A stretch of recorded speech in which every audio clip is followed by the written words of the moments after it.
Hello दोस्तों, आज हम एक्सप्लेन करेंगे फेरी डांस मूवी के बारे में।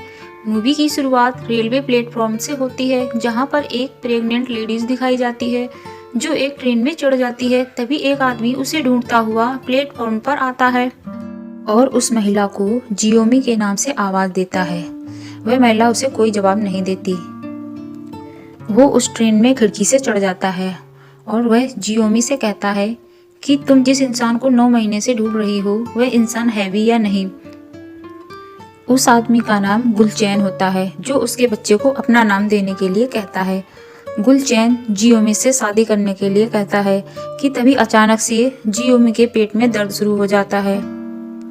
वह एक बेटी को जन्म देती है। इसके बाद सीन कुछ साल बाद का दिखाया जाता है। जियोमी एक बैली डांसर थी। उसने कुछ साल पहले ही बैली डांस करना छोड़ दिया था और अब वह यूनिवर्सिटी में पढ़ाने लगी थी। उसकी बेटी, जिसका नाम गु यूयू था, वह अब बड़ी हो गई थी और वह अपने दोस्तों के साथ क्लब में दिखाई जाती है। तभी उसकी मॉम का फोन आ जाता है। वह क्लब में शोर बंद करने के लिए कहती है और अपनी मॉम से झूठ बोलती है कि वह यहाँ पर डांस प्रैक्टिस कर रही है। अगले दिन गु यूयू का इंटरव्यू होता है वैली डांस सिलेक्शन के लिए, लेकिन वह वैली डांस करने के लिए मना कर देती है। वह इंटरनेशनल डांस मंच पर जाना चाहती थी और इसीलिए वह नेशनल मॉल के डांस कंपटीशन में हिस्सा लेती है। वहां पर जाते हुए रास्ते में उसकी मॉम उससे मिलती है और उससे इतनी जल्दी में जाने के बारे में पूछती है। वह अपनी मॉम से झूठ बोलती है कि मेरा आज एक टेस्ट है और वह वहां से भागकर जाने लगती है। जियोमी उसका पीछा करती है, लेकिन वह नहीं रुकती। गु यूयू मॉल के ड्रेसिंग रूम में पहुंच जाती है और उसका बॉयफ्रेंड उसे तैयार होने के लिए कहता है।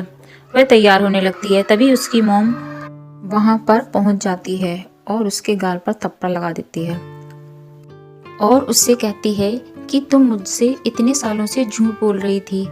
वह वहां कंपटीशन में उसे डांस करने के लिए मना करती है।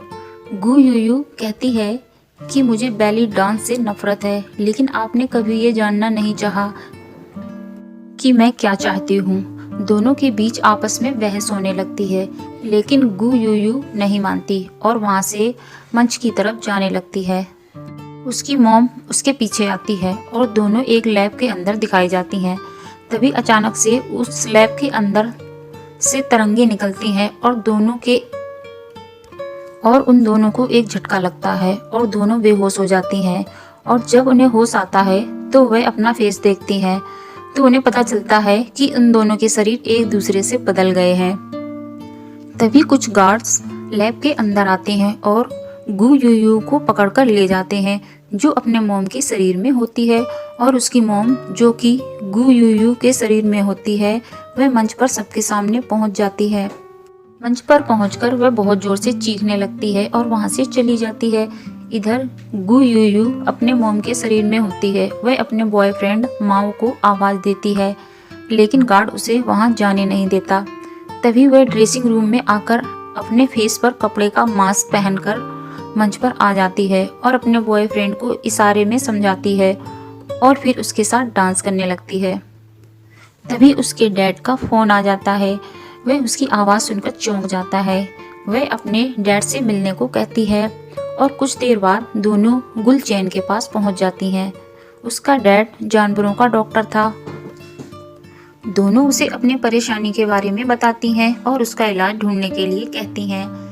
गुलचैन कहता है, तुम्हें पता है कि मैं इंसानों का नहीं बल्कि जानवरों का डॉक्टर हूँ। वह दोनों को घर जाने के लिए कहता है और वहां से चला जाता है। उसकी मॉम, जो कि गु यूयू के शरीर में है, वह उसे समझाती है कि उन दोनों को हॉस्पिटल चलना चाहिए। गु यूयू अपनी मॉम की बात नहीं मानती। वह अपनी मॉम से कहती है कि अब आपको पता चला कि मैं क्या चाहती हूँ और मैं क्या महसूस करती हूँ। अब आप मेरी जगह और मैं आपकी जगह पर हूँ। और अपनी मॉम को चैलेंज करती है कि मैं आपकी लाइफ को बोरिंग से रंगीन बना दूंगी। अगले दिन वह यूनिवर्सिटी पहुंचती है। जियोमी को देखकर सभी हैरान हो जाते हैं। क्लास में सभी स्टूडेंट उसे देखकर हंसने लगते हैं। तभी वह क्लास स्टार्ट करती है और सुंदरता के विषय के बारे में बताने लगती है। एक स्टूडेंट उसे टेस्ट के बारे में बताता है। तभी वह उसके पास जाती है और उसके कान पर लगा कॉटन निकालकर फेंकती है और सभी से कहती है कि जिसे यह विषय नहीं पढ़ना है वह बाहर जा सकता है। तभी जिंग त्यांग नाम का एक स्टूडेंट क्लास से बाहर जाने लगता है। गु यू उसे रोकती है लेकिन वह चला जाता है। वह सभी स्टूडेंट से उनके सपनों के बारे में पूछती है। सभी एक एक कर अपने सपनों को बताते हैं। उनमें से एक स्टूडेंट कहता है कि मैं आपके साथ पीना चाहता हूँ और वह सभी के साथ मिलकर एक ड्रिंक पार्टी करती है।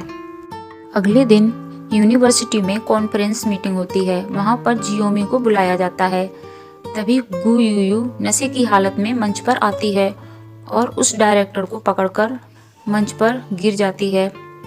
वह उसके बालों को देखती है। उसकी मॉम जो कि गु यू के शरीर में होती है उसे नशे में देखकर उस पर बरस पड़ती है। तभी अचानक से गु यू का पैर स्लिप हो जाता है और वह मंच से नीचे गिर जाती है। उसके बाद वह हॉस्पिटल में दिखाई जाती है। डॉक्टर उसे बताता है कि उसके पीठ के निचले हिस्से में कोई नस दब गई है, इसकी वजह से उसे दर्द हो रहा है। अगले दिन जियोमी वैली डांस सिलेक्शन के लिए ऑडियंस के सामने अपना डांस पेश करती है। ऑडियंस को उसका डांस पसंद नहीं आता, वह उसे बाहर कर देते हैं। तभी यू का बॉयफ्रेंड वहां पर आ जाता है। जियोमी उसे दूर रहने के लिए कहती है। तभी वह उदास होकर वहां से चला जाता है। वह यू के फोन पर SMS करता है और वह उससे मिलने के लिए आती है। वह उसे अपनी और अपनी मॉम के बारे में सच्चाई बताती है। माओ कहता है कि हम सेकेंड राउंड में पहुंच गए हैं और तुम अपनी मॉम के शरीर में रहकर मेरे साथ कैसे डांस करोगी।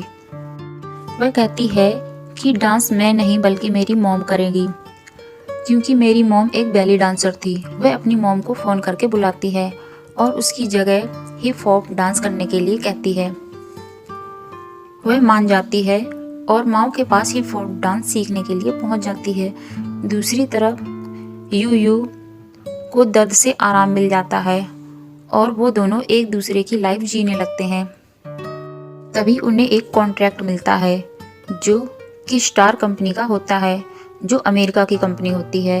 यू माओ से कहती है कि वह अपनी मॉम को और परेशान नहीं करना चाहती। तभी माओ उसे कुछ दिखाने के लिए कहता है और उसे डांस सेंटर में लेकर जाता है जहां उसकी मॉम डांस कर रही होती है। वह उसे देखकर बहुत खुश होती है और दौड़कर अपने मॉम के गले लग जाती है और कहती है कि वह उन्हें कभी परेशान नहीं करेगी और ना ही कभी झूठ बोलेगी। उसकी मॉम माओ को खाने पर घर बुलाती है और खुद मीटिंग के लिए चली जाती है। तभी यू का डैड वहां आ जाता है और उसे उसके बॉयफ्रेंड के साथ देखकर उसे धमकाता है, लेकिन यू उसे सच नहीं बताती कि वह जियोमी नहीं बल्कि यू है। उसका डैड उसे पुरानी बातें याद दिलाता है। वह अपनी मॉम को मिलने के लिए बुलाती है और उनसे सारी सच्चाई बताने के लिए कहती है। वह अपने असली डैड के बारे में पूछती है। जियोमी उसे सारी सच्चाई बताती है और कहती है कि मैंने तुम्हें जन्म देने के लिए डांस छोड़ दिया। मैंने तुम्हारे डैड को 9 महीने तक ढूंढा लेकिन वह मुझे नहीं मिले। सिर्फ गुलचैन ने मेरा साथ दिया और मैं नहीं चाहती थी कि तुम्हारे साथ भी कुछ ऐसा हो। मैं तुम्हारे डांस करने पर नाराज नहीं थी बल्कि अपने आप से थी। मैंने अपना डर और गुस्सा तुम पर निकाला। जियोमी कहती है कि मुझे लगा मैं तुम्हारे लिए बेहतर जानती हूँ कि तुम्हारे लिए क्या अच्छा है और क्या बुरा। वह उससे माफ़ी मांगती है। अगले दिन वह अपनी मॉम को डांस सेंटर लेकर जाती है और उसके सामने डांस करती है। जियोमी फाइनल डांस कंपटीशन के लिए तैयार होने के लिए जाती है। तभी वहां पर यू के फ़ोन पर की स्टार कंपनी के मैनेजर का फ़ोन आता है जो उन्हें अमेरिका आने के लिए कहता है। जियोमी को बैग में कॉन्ट्रैक्ट के पेपर मिलते हैं। जियोमी को सब कुछ पता चल जाता है। वह यू को अमेरिका जाने के लिए मना करती है लेकिन वह नहीं मानती। वह वहां से दुखी होकर चली जाती है और कंपटीशन में हिस्सा लेने के लिए मना कर देती है। यू और माओ दोनों उसके पीछे दौड़ते हैं और थककर एक जगह पर बैठ जाते हैं। माओ उससे कहता है कि वह गलत है, उसे ऐसा नहीं करना चाहिए। दूसरी तरफ जियोमी उस जगह पर जाती है जहां पर वह बैली डांस किया करती थी और वहां जाकर वह डांस करने लगती है। गुलचैन उसे खिड़की से देखता है और उसे यू यू समझकर जियोमी के बारे में बताने लगता है। तभी टीवी पर न्यूज आती है जिसमें यू यू मास्क पहनकर आती है और फाइनल डांस के लिए मना कर देती है। जियोमी उसकी न्यूज देखती है और उसके पास पहुंच जाती है। जियोमी उसके पास पहुंचने के लिए टैक्सी में बैठ जाती है। उधर यू यू बताती है कि वह अपनी मॉम के पास रहना चाहती है। तभी उसकी मॉम वहां पर पहुंच जाती है और उसे उसका सपना पूरा करने के लिए कहती है और उसे गले से लगा लेती है। उसके बाद दोनों वापस उसी लैब में दिखाई जाती हैं और उन दोनों के शरीर फिर से बदल जाते हैं और वह अपने अपने शरीर में पहुंच जाती है। आगे यू यू और माओ को एयरपोर्ट पर दिखाया जाता है। जियोमी उन्हें उनका सपना पूरा करने के लिए अमेरिका भेजती है और यह मूवी यहीं पर समाप्त हो जाती है। अगर यह मूवी आप सबको पसंद आए तो इसे लाइक और सब्सक्राइब जरूर करें।